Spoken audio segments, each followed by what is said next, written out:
So welcome, Linda. Linda Ketchum, who is the executive director of Just Dane, its 50th, count them, 50th year in existence in Madison, previously called Madison Area Urban Ministries. What was about 3 years ago that you changed the name to Just Dane, is that correct? Correct, yeah, June of 2020. So perfect timing, right? Because everybody's out and about and everyone was paying attention to yeah. So we're still, still a lot of folks still know us by our old name. I know. I realize that when I go out and talk about things, sometimes they have no idea who Just Dane is. So for all of you ladies who are on now, Linda will be recorded so that the people who ask you, tell them how to get on the Who's New recording for Diversity in Madison. We're having trouble with this, so we may have some breaking up. So if Linda is breaking up when she's talking, will you wave so that we can have her repeat what she said? Okay, I have to tell you, Linda spoke at a Who's New luncheon probably 6 years ago. I think Kathy had just gone, yeah, and talked about the work that Just Dane has done. But this is not going to be a repetition of that because Just Dane has done so much. Linda, I'm going to ask you to back a bit in history. Was there a connection with Porchlight in the beginning? So yes, Just Dane throughout our history, or Madison Urban Ministry throughout our history, one of our original missions was to serve as an incubator for new ideas and projects in the community that were needed and really kind of filling gaps. So along those lines, one of the initiatives that a group called Transitional Housing that formed under MOM at the time opened the first men's shelter in 1985 at Grace Episcopal Church. And that organization later merged with another agency called CHAZ to form Porchlight. So yes, the men's shelter was actually opened by Transitional Housing that was affiliated with MOM and then became part of Porchlight through that merger. So that's kind of our relationship to housing and homelessness services.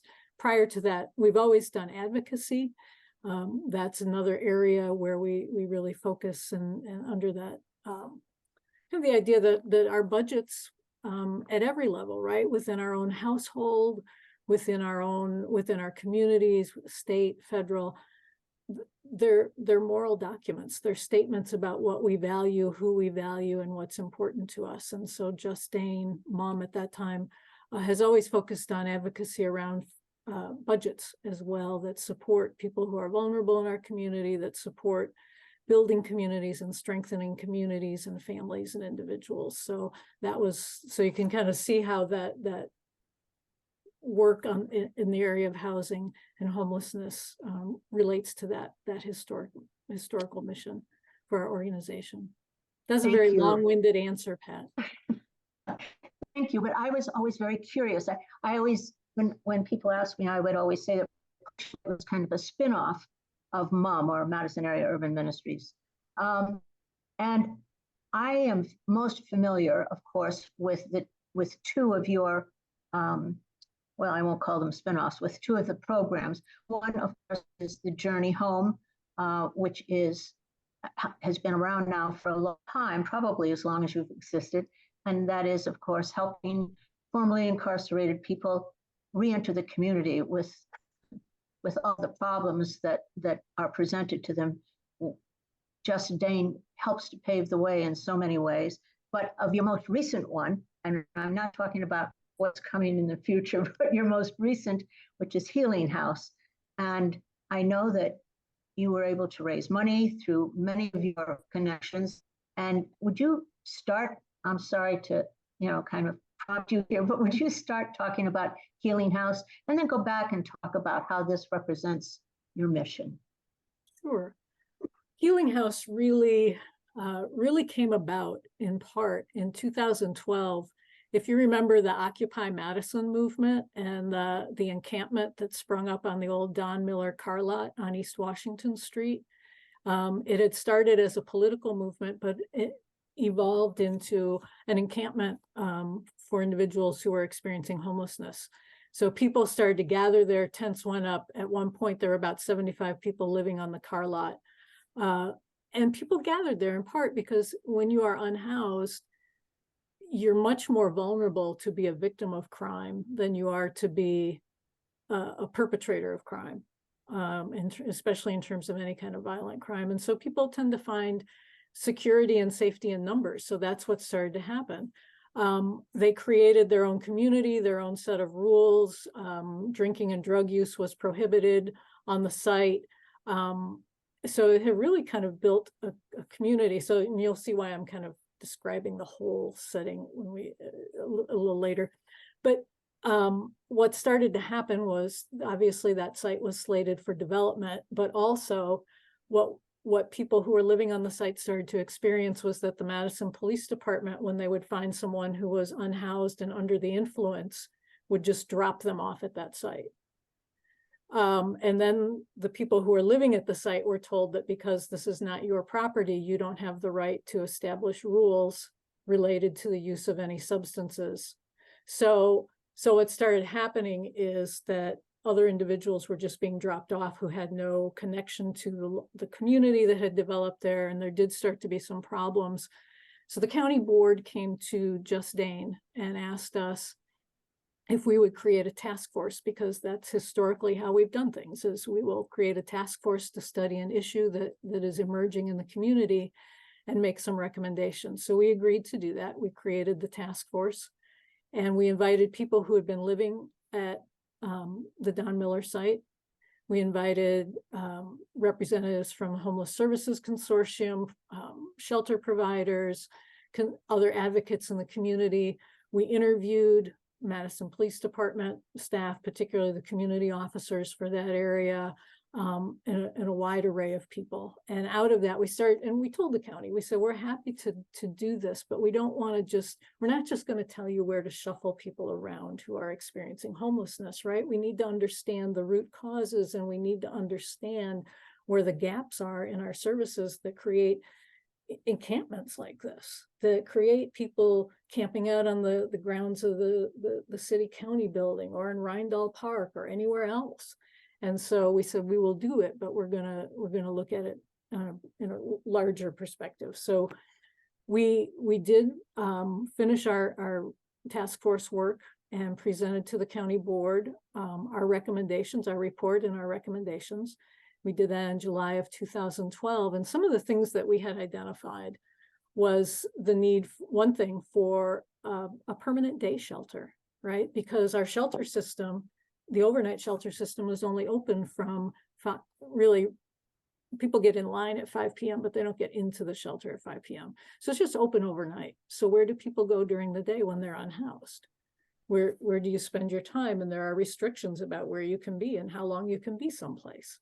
So that was one, the need for a permanent day shelter. And obviously that permanent day shelter is the Beacon. So that was a recommendation that came out of our task force in 2012. That's a reality. The lack of affordable housing, and we are still struggling with that. And there is more money being put into the Affordable Housing Trust Fund for the development of truly affordable housing. And when we say affordable, it means no one is spending more than 30% of their monthly income on housing.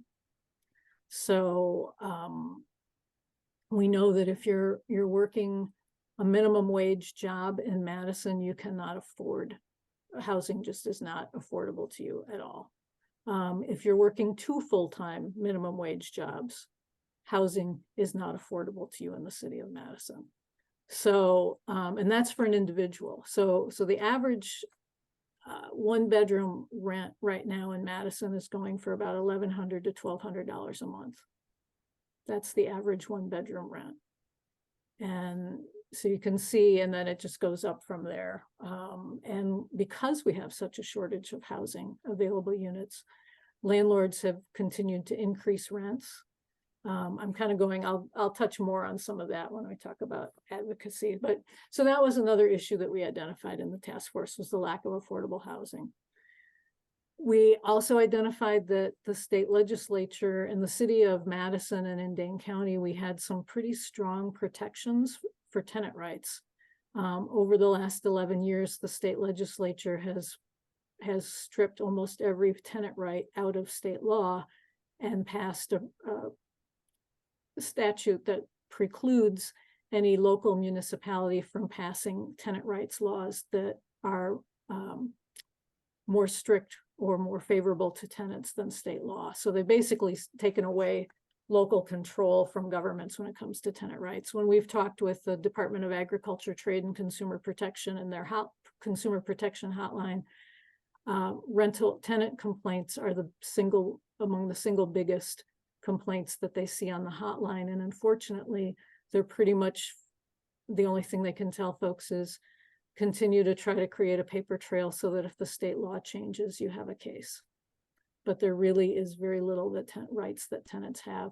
What we're seeing in well, again, I won't, well, I will, because I'm thinking about it. Right now, what we're seeing in Madison is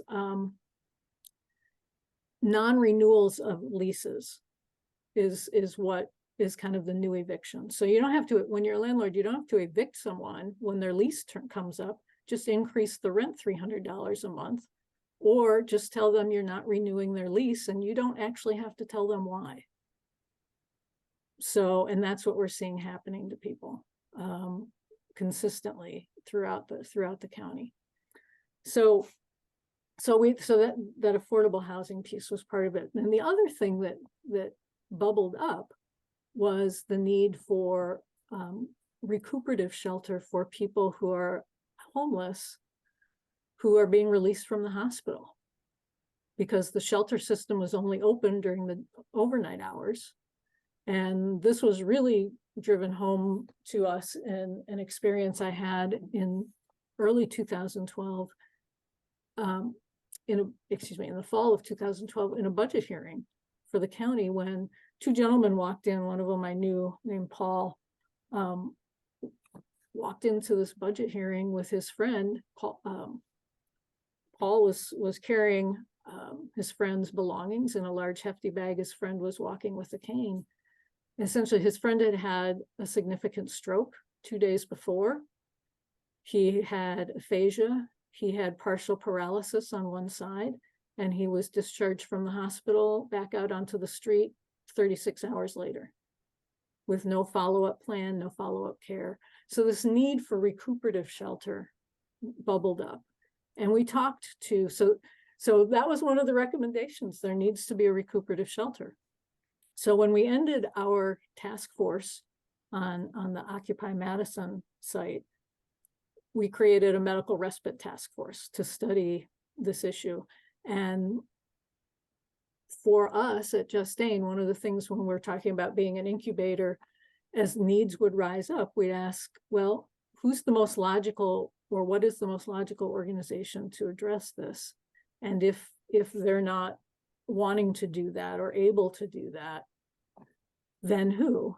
And could we do it? And so that's what started to bubble up.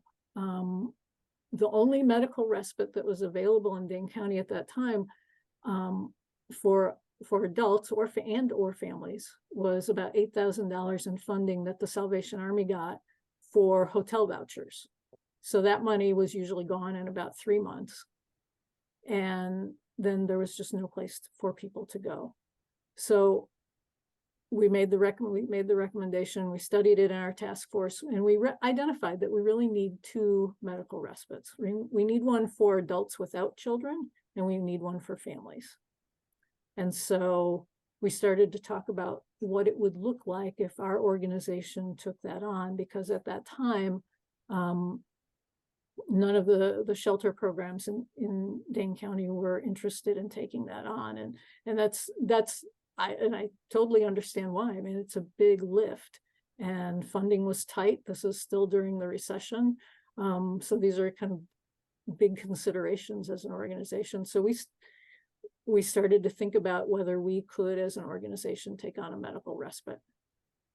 at that time, which is pretty unusual, First Congregational United Church of Christ over on Breeze Terrace and Old University contacted us, and they said, you know, we have a house at 303 Lathrop Street that is vacant right now. It has always been a mission house of some sort, and we would love to have a family recuperative shelter in this space. And so we started to talk with them about what that would look like. We went to our board. Our board said, okay, we will take this on. And so Healing House was really, so then that started, this was about 2013. We started thinking about what Healing House would look like at that time. And it took, we opened the doors to Healing House on July 9th, 2019. So it took us 6 years in planning and preparation and a capital campaign to renovate the building. In our renovations, we worked with Operation Fresh Start.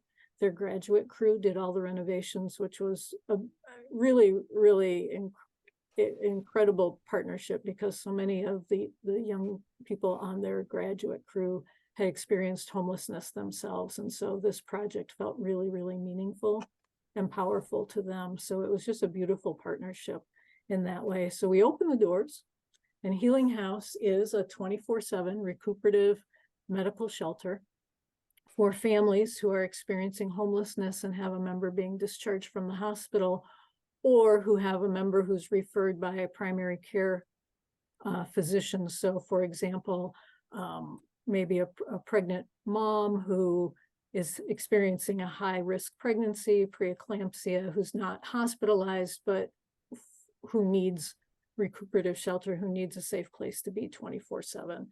And so we opened the doors and of course, we all know what happened not too long after July of 2019. We were in the midst of still learning how to operate a family shelter for medically vulnerable folks during a worldwide pandemic. So it has been a roller coaster and a whirlwind, but the doors have been open every day since July 9th, 2019, with the rare exceptions of those days when we had no guests, and then all of our staff get a much needed day off. But that's pretty rare that we haven't had anyone there. So Healing House is an 8 to 10 bed facility. We say 8 to 10 beds because it kind of depends on the size of our guests. So sometimes we have a lot of newborns and we can fit more people in. There are 5 bedrooms and a common TV area on the second floor. There's also a common area and kitchen on the first floor, small office. It is staffed 24/7 with shelter, we call resident care specialists.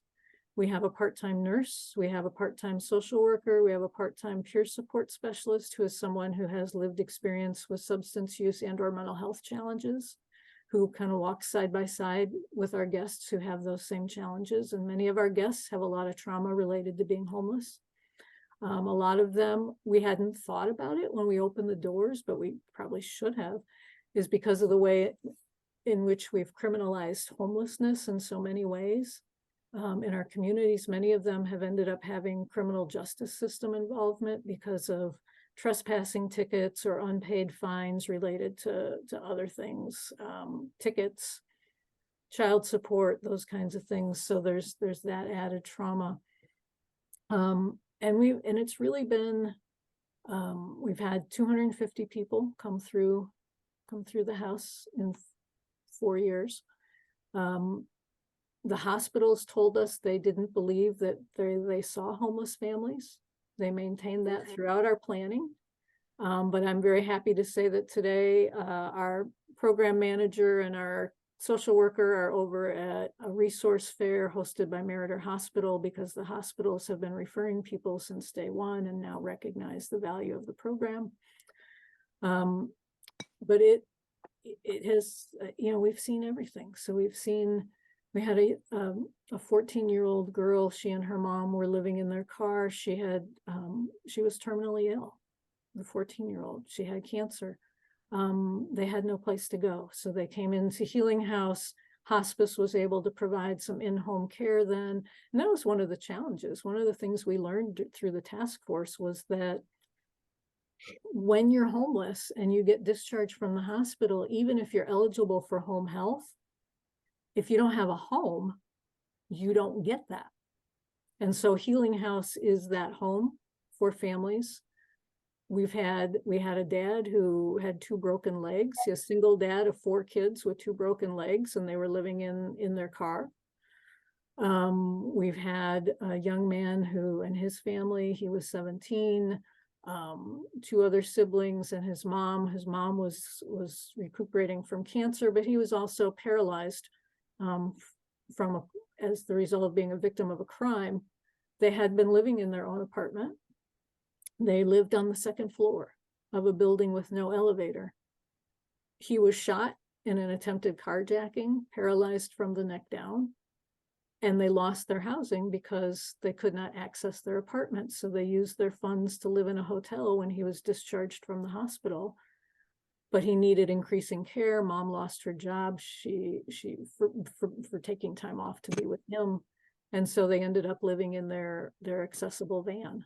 And except that he kept being hospitalized because that was not a good environment. So I'm really happy to say in that situation, the family moved in. We were able to support all of them. We were able to connect the older brother who was a primary caregiver with additional supports. We were able to get home health to come in, which hadn't been coming in, to help relieve stress. And we have an amazing partner through the Road Home. The Road Home has, since the day we opened, provided the housing case management for Healing House. And within 45 days, the Road Home was able to get the family into a new and fully accessible apartment. So they have been housed now in their own place since January, and we still check in with them, but they're doing well. And that's always the goal, is for the families to move into permanent housing. It doesn't always happen. I wish I could say we meet our goal of 70%. We're probably closer to about 45 to 50%. And then it becomes a matter of making sure the family stays connected with the Road Home, and that we help them find either transitional housing or transition back into a family shelter where they can be. So interrupt you for a minute, because I have to say 2 things that just blow me away about Healing House. And I asked you to start with Healing House. Number 1, you don't just take in the patient, all right, the person who needs medical care. Their family comes too. It's an opportunity with the people that you have there for the whole family to heal. That's number 1. But number 2 is your partnerships throughout all of the programs that Justine does. It amazed me, because one of my bugaboos about Madison is that the not-for-profits frequently do not partner with one another, don't use one another's services to make things happen. And throughout your history, just listening to you talk about that, throughout your history, you have used many of the people and the agencies in Madison to help achieve the goals that you set out. And it thrills me to see that kind of thing. At Healing House, to see the Road Home people working with families, you've put so many things together to help people, to help them in so many ways, and best of all, following through. When some of the programs help, they just provide immediate help and it's over, and you continue to work with everyone. I'm thrilled to be associated with you in a small way. So I'm sorry I had to interrupt and tell you what thrills me, but there. So go ahead, tell us more about your mission and how you're accomplishing it and what you're looking at in the future. Sure. Thanks for that. And I want to thank, Who's New in Madison, because I did speak to you and we spoke about Healing House, and you have supported Healing House. And I see Diane Wiersma on here, who's also a big supporter of Just Bakery. So, you have supported, and your members have supported us in many different initiatives. So we truly appreciate that, because those are partnerships too, right? But we are really blessed with, in Dane County, there are a lot of nonprofits in Dane County. There's also a lot of need in Dane County. One of the things I always, sometimes you hear people complain, and people come here from other areas, and in part, they do that for the same reasons all of us chose to live here, which is the community, the schools, the beauty of it, the opportunities here. And we also see that in homeless services in the air, and as well as reentry, because when you look at, and I'm just thinking inside the state of Wisconsin, in our rural communities, in our rural neighborhoods, in our rural counties, there is not the safety net that we have here in Dane County. And so people often come here from other rural parts of Wisconsin to access the supportive services they can't get in their own community. And I think that puts us, in one way, it puts a strain on our community. In another, I think it's a huge testament to the values and the inclusiveness and compassion that the Dane County community has in terms of welcoming people.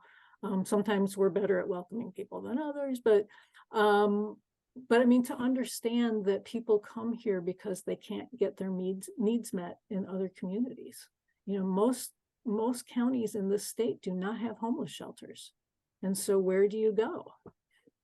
Most, you know, and so people do land here for a lot of reasons, and a lot of it has to do with being able to get some support that they couldn't get for their families. And many of them, I think, would just as soon if they would have stayed where they are, stayed in their home community if they could. But those partnerships, they're for us.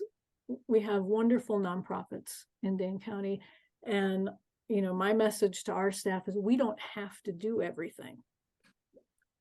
We can focus on what we do well, and that is supporting in Healing House families who have someone recuperating. We can, in our reentry work, support people who are coming home from prison through case management, through peer support, through our circles of support programs. But we can connect them with all the other, you know, when a woman comes to us who is fleeing a domestic violence situation, whether it's a Healing House, which we've had happen, or in our reentry programs, we work with DAYS. We work with the Rape Crisis Center. We work with the mental health and treatment providers in Dane County, again, because we don't have to do everything. We just have to know who's doing what and how to connect them. And it's, I think, much better for our participants because it builds a much stronger and bigger safety net for them in terms of the supportive services that they're getting. And we don't have an expertise in everywhere. I mean, the Road Home is the expert in family housing case management, in getting people housed. And so when they came to us, and they're the ones who came to us and said, we could partner with you on Healing House and do this. And that is now a commitment that has lasted for the Road Home through a change in their executive directors. And I've met with their new executive director, and they still have that commitment. So we still talk about ways to collaborate. So we're very much committed to building collaborations across programs. So, you know, one of the things we started to do that we do in the community is a reentry simulation. And that's an opportunity for people to kind of walk in the shoes of someone newly released from prison. And we do have a community one that will be coming up on, it is I believe, December 7th, and it'll be held at Christ Presbyterian Church. And it really, it does, it gives you a chance to understand the kinds of things someone has to accomplish the first 30 days they get out of prison, and how difficult that can be. How difficult it was during the pandemic. If you can imagine, Pat mentioned our Journey Home and Circles of Support program. So Journey Home is a more traditional case management program.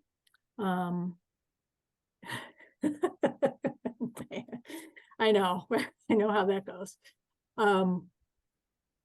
You know, our Journey Home program offers employment training, soft skills training, case management. There's a weekly support group called the Phoenix Initiative that meets on Monday nights for men. We have a Women's Phoenix that meets every other Friday for women who are returning home from prison or justice involved. And it really is just the, connecting people to resources. We have a monthly service fair where it's a one-stop shop. We have lots of other agencies. Pat helps coordinate that.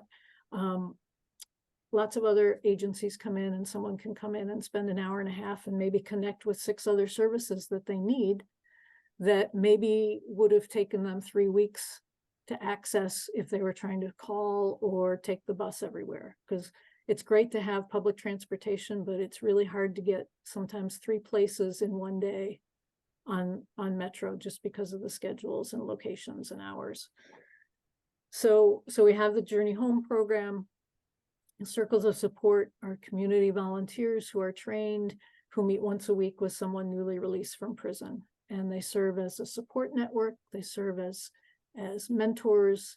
And long-term, they serve as the person's new sense of community and help build capital, social capital. If you can imagine, and one of the things throughout the pandemic, we closed, if you remember back on the stay-at-home order, we stayed closed exactly 1 week till we could figure out how to regroup and offer things online and how we could safely pod our staff, because what we knew was the prisons were actually releasing more people during the pandemic under compassionate release, trying to alleviate the pandemic within their institutions.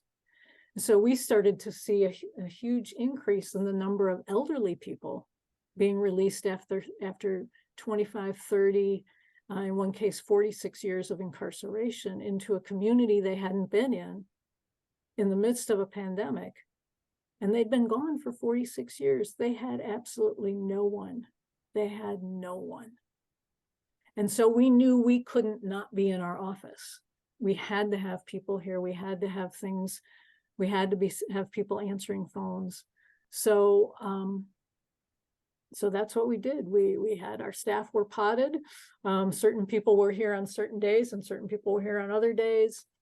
And our Circles of Support volunteers, we moved to online. So we were training the folks who were newly released. We were raising funds and donations of laptops in good condition.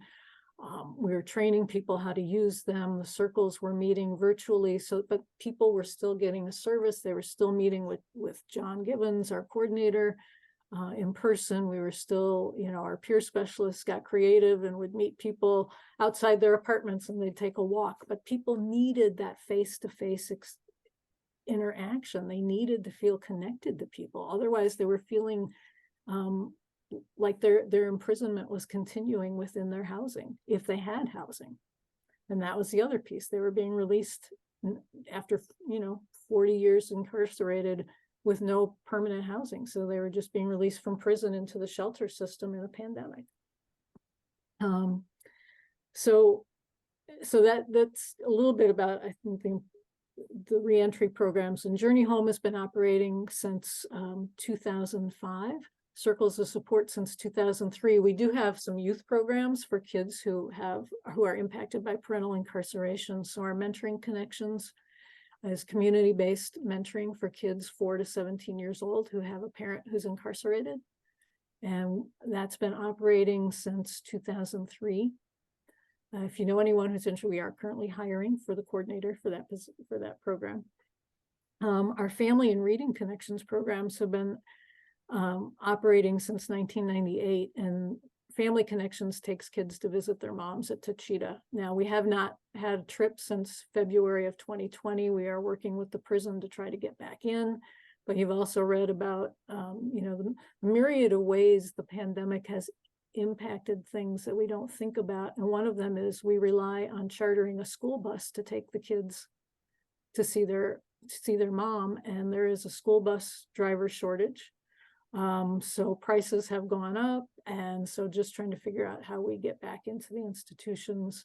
And then Reading Connections records parents reading to their kids, and the book and a letter from mom or dad, and it was a DVD, get sent home to the kids. And again, we haven't been able to do that since February of 2020, but we're still working on it. We're still trying to get those programs back up and running. I talked about Healing House. The other program I mentioned is Just Bakery, and Just Bakery was a program that was inspired, to be honest, by one of our program participants in a circle of support, Eddie Quinn. And Eddie got out of prison in 2000. I need to remember it was about 2005, 2006. He had served 18 years for a burglary. He was in his late 50s. And he had served most of his time, that last bit, as a cook in the cafeteria in the prison. And so he was applying for jobs. He had a circle of support. And he applied for a job at UW Housing as a fry cook. And he was told that he wasn't going to get an interview because the nature of his offense, burglary, was substantially related to the nature of the job, fry cook. And that made no sense to us. And so we said, well, Eddie, you do have a right to appeal this, because the only reason in Wisconsin where you can deny someone an employment based because of a conviction is if the nature of their conviction or their crime substantially relates to the nature of the job, right? So you don't have to hire me to be your bookkeeper if I've been convicted of fraud or embezzlement. That makes sense. We get that. We didn't get fry cook and burglary. We just didn't get that. So we said, Eddie, your circle of support volunteers will come with you. I will come with you. Our associate director at the time, Honorable Judge Everett Mitchell, and let us call a friend of ours, Jerry Hancock, who is a former Department of Justice prosecutor and now ordained minister who runs the Prison Ministry Project at First Congregational. Let's call and see if Jerry can come with us. And so we said, Jerry, would you come with us and wear your clergy collar and bring your lawyer brain, so they don't know we have a lawyer with us. We want to understand why they're denying even an interview to Eddie. So we all went. I think we kind of overwhelmed the HR person, but what she explained to Eddie was that all of this cafeteria equipment was paid for with student fees. Therefore, it was student property. So the nature of his burglary conviction was substantially related because as a fry cook, he would have access to student property, meaning everything in the cafeteria.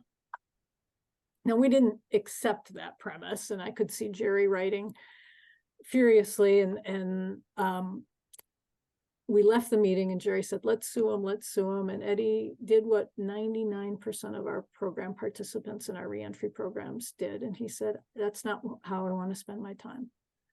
I want a job. I want to work. I have other applications in. I don't want to become known as a troublemaker. I just want to work. And so that was the point at which, and so many of the people who come out of prison have that food experience. Plus, for many of us, food is therapeutic. Baking and cooking is therapeutic. There's a sense that I know how to do this. There's comfort that comes with us. So we started to think about, if people wouldn't open doors for our participants, could we make our own doors? And that's really where the idea of Just Bakery came from.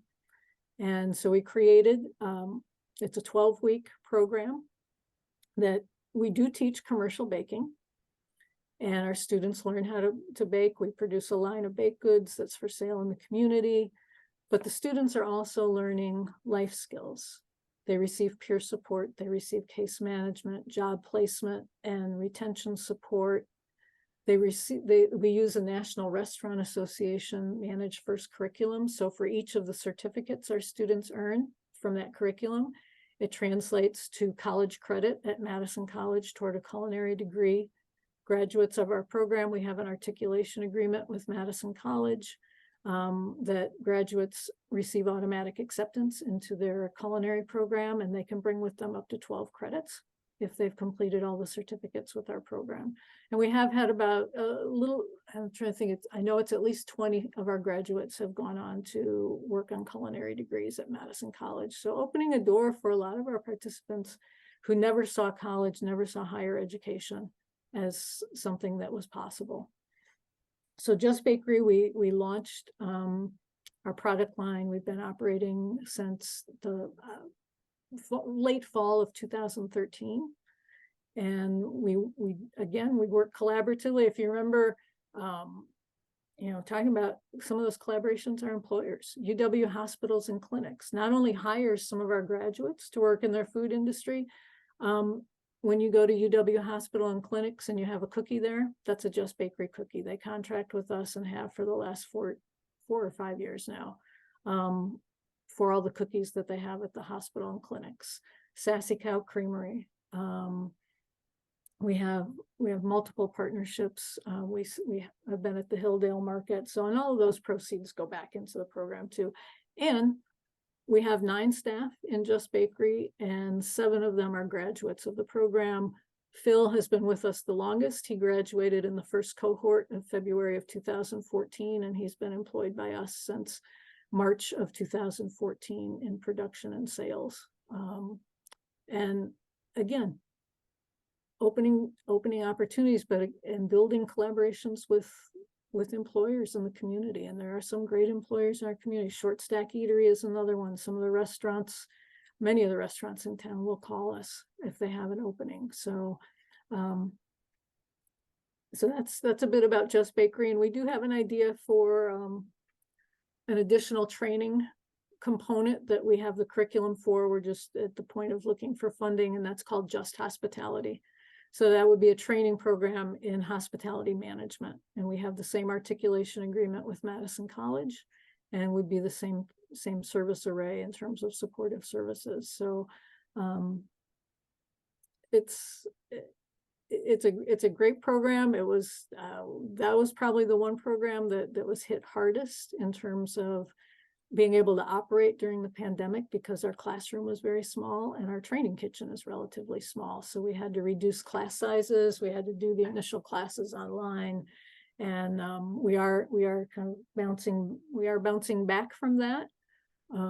And we are actually, this next week, we will start a new collaboration, and that is with the jail social work staff. We will be offering 2 evenings a week, ServSafe certification classes for people who are housed up at the Dane County Jail. And part of why that is so important for us to do is that as Dane County looks at criminal justice system reforms and trying to put more people into jail diversion programs and electronic monitoring, they've essentially eliminated the Huber program, which was the work release program. And that means that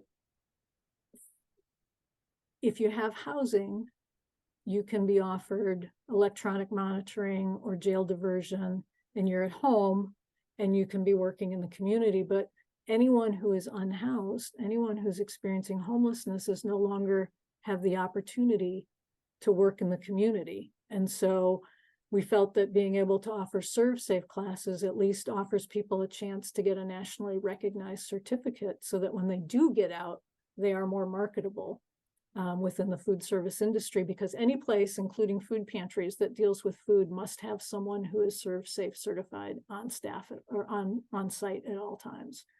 So that is a certification that has a real value, and it's good for 5 years. So if they get the certificate, they've got, for the next 5 years, and they can renew it, obviously, but they've got a leg up in employment. So we thought it was important to try to get into there.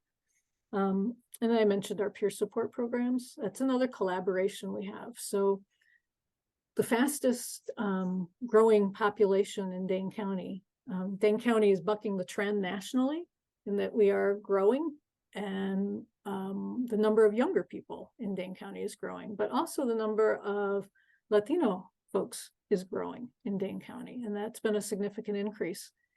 And our peer support program, we are collaborating with Centro Hispano, and we are helping them create their own peer support reentry program. So we have been collaborating. Our contracts are funded through the city and county, but we're collaborating with them, helping them get people trained as peer specialists, working with the state, because one of the challenges was that none of the peer support training materials were in Spanish. So the first training cohort in Spanish for peer specialists will start next week. So that's exciting. We are working with them, and they now have certified peer specialists who are bilingual, bicultural at Centro Hispano and case management. So working to just grow the capacity within our community to more fully support people who are returning from prison, even folks who have limited English capacity. So, and that's been an exciting partnership. It also brought us full circle in some ways, because I didn't know this at the time. Centro Hispano's director, Karen Menendez-Collar, found this, was that Centro Hispano had been incubated under Madison Urban Ministry over 30 years ago. So it kind of brought us back full circle in terms of a relationship and collaboration with Centro. And then we do advocacy work. The things that, the housing things that we've talked about already, we're engaged. We're really pleased that, for example, the mayor's budget, at the recommendation of the City County Homeless Issues Committee, which I serve on, has increased the allocation for the purpose-built men's shelter by $2 million. And the Dane County Executive just announced that he is also increasing funding for that shelter by 1.5 million, so that we have a shelter when that opens that really is, and the goal is to have it be open and have nonprofits in the shelter, so that people are connecting with services while they're there and not just coming in to sleep. There's a hope that there will be a medical respite beds for single men that we don't serve at Healing House. And so we're engaged in advocacy in the areas of affordable housing. Jail funding, you might have noticed, we've been for many years debating funding for a new jail, and there will be a new jail built. And the current jail is pretty inhumane, and we need to, if we're incarcerating people, we need to make sure they are there safely. And so there was a need to do something. Our concern is that this will be the single largest building project in the history of Dane County. The county, when it's all said and done, is probably going to borrow $200 million or so to build the new jail. Now, you can borrow money as a county or a city to build things, but when the loan comes due, you cannot borrow the money to pay the loan. And so at some point, when the county has to start paying on the jail loan, they will have to take it from an operating budget. Historically, the budget the county has looked at to fill in holes has been the human services budget. They have consistently for at least 20 years, because we've looked at that budget to actuals. The county contracts with a lot of nonprofits who are able to leverage county funds and pull down insurance dollars for mental health and substance use treatment and a variety of resources. So those nonprofits have done an excellent job of leveraging county money. But what's happened is, whenever the human service providers have created a surplus in the human services budget, rather than reinvesting it in the safety net, the county pulled out the equivalent amount of county funding out of the budget to zero it out. So our concern is that when the loan comes due, without a commitment not to use the human services budget to pay those loan payments, the county will begin to cut away at the safety net, which will essentially guarantee we need another jail in 10 years, because we will no longer have a safety net adequate to meet the mental health and substance use treatment needs, the supportive services needs of people who go in and out of the jail. So that continues to be something that we're focused on in terms of how that loan gets repaid. Yes, we need a safe jail. Yes, we should have supportive services in the jail, but we cannot do all of that at the expense of the community safety net, because that any prevention and early intervention work that's going on is going to be undermined and will result in more people going to the jail.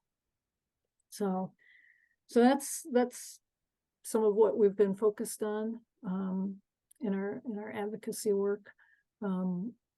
We have, as Pat said, we're in our 50th year, so we've got some events coming up as we're celebrating. One of the things, we're partnering with Forward Theater. They are producing a play called Clydes in November, which is the story of a formerly incarcerated woman who owns a diner and the folks who work there, who are mostly justice involved. And we're partnering with them. Some of our Just Bakery graduates are providing footnotes to some of the actors about their experiences. and we'll be selling Just Bakery cookies. And after that, that'll be, I think it's the first 3 weekends in November. And then that community simulation will be a follow-up. And then we'll kind of culminate next April with a big celebration with Father Boyle, who is the founder of Homeboys Industries in Los Angeles, which was one of the inspirations for our Just Bakery program, as well as one of our newer partners, Mentoring Positives, who works in the community with at-risk kids. Mentoring Positives been around for 20 years. And and we have a new partnership. I don't want to get too far ahead of ourselves, but we are in collaboration right now with Mentoring Positives and with the African Center for Community Development, looking at creating a shared and collaborative campus for all of our organizations, as well as the Darbo Drive community and all of our participants. And it's called, will be called the Darbo Dream Center. So we're finalizing our memorandum of understanding, a partnership and ownership of that space and how decisions are made. But we're very excited about that prospect. Darbo has long been an ignored part of our city and has a lot of needs. And many of our participants come from the 53714, 16, and 04 zip codes, as well as Sun Prairie. So it's more centrally located than some of our services. And we'll have all of our services except for Healing House will be in that space. And I'll stop talking so there's a few minutes for questions. Before you entertain questions, Linda, I've said so frequently that I am the learner in diversity in Madison from so many of our speakers over the actually 9 years that we've been doing this. But of all the people that we've had come to speak, you are the first that has given us an overview, not just of what you do, but how the money works, how you get things done, how the partnerships support one another. I mean, I have learned so much this morning. I feel like I'd go to work for someone and know what I was talking about. But I thank you for that, because we get people coming to talk with us about what they do, but not how they do it. And that's the key. I have other things to say, but I want to open this to questions. And I know, Diane, you probably have something to say about Just Bakery, don't you? Diane, you're muted. Sorry, I was doing something. I couldn't quite get there. Yes, it's a wonderful program. I think and I'm glad you mentioned Phil's name, because I was trying to remember. I did a lengthy interview with him, and it was published in our newsletter, and he was just such an amazing man. I used Just Bakery for my daughter's wedding 5 years ago. And that was because of the relationship I had developed with the group, being on service partner. And I guess just we had bake sales at a couple of our luncheons. I think one thing, it's just amazing how Just Bakery, Justine is constantly looking and working for ways to collaborate with other people. I mean, and they have an amazing product. So it's not, so I love those kinds of organizations and groups. It gets you out in the community, and also people learn about you. So yeah, you guys are an amazing group, and gosh, it was so special to work with you that year. So thank you. Anybody else? Oh, I'm sorry, Linda, go ahead. Oh no, I was just gonna say that with Just Bakery too, our customers are such a huge part of being able of supporting the program. It's just all those sales and just all goes right back into the program. And again, such a win-win concept, I also want to point out something, Linda, that I have found amazing in the years that I've known Justine, is that you mentioned that so many of the people who have been justice involved, formerly incarcerated, are now working for Justine. And I want to point out how important it is, just from what I've seen, that people who have what we call lived experience. We have people who are coming out of prison, and they are working with people who know what it's been like to do this. And I must say, I have to brag a little bit because I was on a circle of support with a fellow who came out of prison after many years.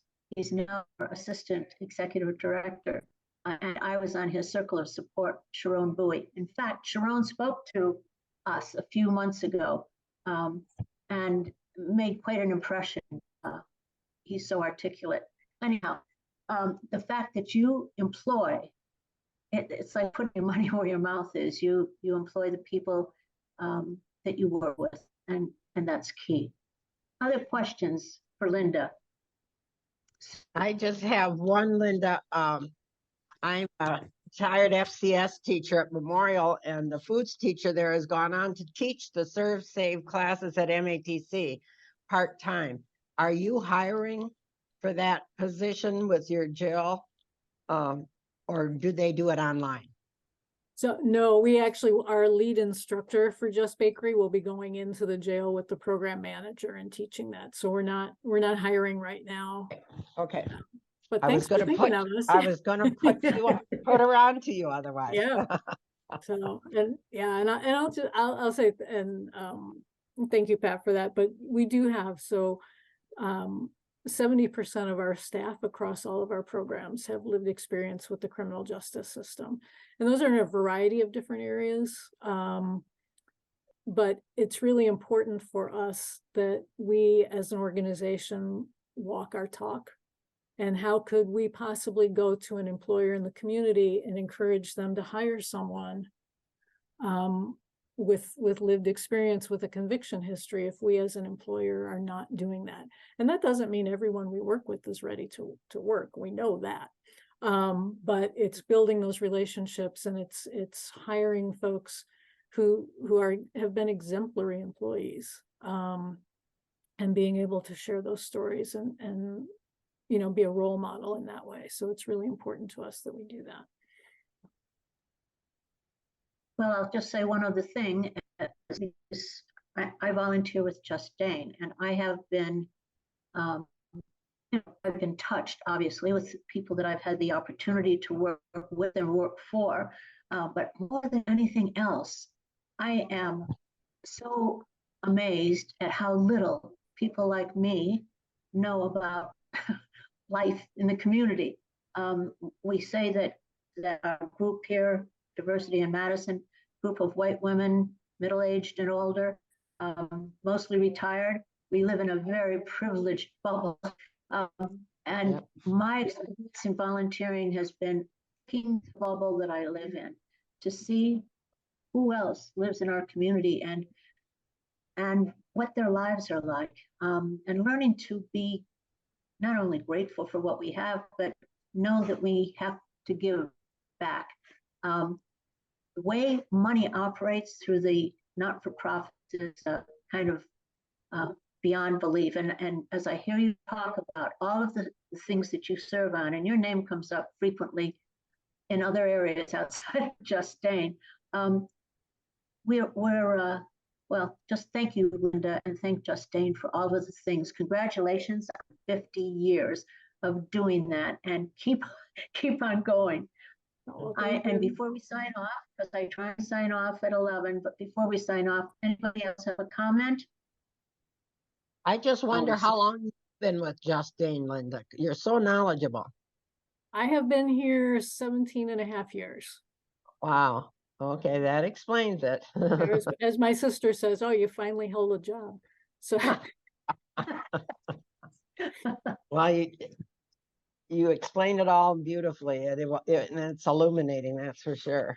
Had no idea half of this was going on. Well, I very much Linda, appreciate the invitation. So I want to say one more thing, and that is, you mentioned simulations. Some of the people who are here today have simulation. I just want to recommend it to anybody who's curious about how things work in our community to volunteer, to role play a landlord, a parole officer, a clinician at a simulation, and learn what it takes for people just to navigate getting help in our community. That has been so surprising to me. It's opened my eyes, and I think it's worth anybody's time to do it. So yes, you mentioned December 7th is the next one. If you're interested, contact Justine because it's really worth your time. Thank you so much, Linda. Well, thank you. I appreciate it.